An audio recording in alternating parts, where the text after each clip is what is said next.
আজকে করছি চিংড়ি মাছ আলু কচু দিয়ে।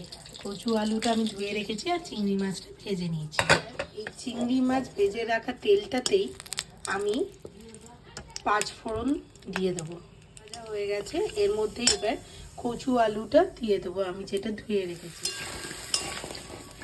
এবার এতে আমরা দেবো হলুদ, দেবো জিরে গুঁড়ো, এরপর দেবো সবশেষে দেবো একটু লঙ্কা দেওয়া হয়ে গেছে। এবার একটু ভালো করে নেড়ে নেব।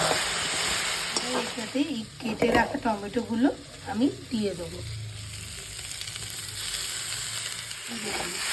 ভাজা ভাজা হয়ে গেছে একেবারে মশলাটা। এবার এতে সামান্য একটু জল দিয়ে দেবো, নইলে মশলাটা একেবারে পুড়ে যাবে। এইবার এতে এই ভেজে রাখা চিংড়ি মাছগুলো দিয়ে দেবো।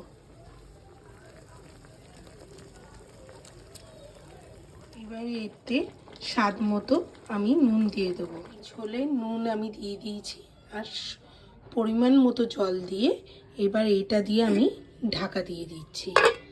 10-15 মিনিট ভাপে বসিয়ে আমি এখন কি ধোয়া বেরোচ্ছে, এটা অনেকটাই সেদ্ধ হয়ে গেছে, ফুটে উঠেছে। এবার এটাতে আমি গরম মশলা দিয়ে নামিয়ে দেবো। এবার এই শাহি গরম মশলাটা আমি এতে দেব, দিয়ে নাড়িয়ে নামিয়ে দেবো। কচুগুলো ভেঙে যাচ্ছে, তার মানে পুরোপুরি সেদ্ধ হয়ে গেছে। ভিডিওটা কেমন লাগলো জানাবে এবং লাইক অ্যান্ড সাবস্ক্রাইব করে দিও। কেমন? টাটা।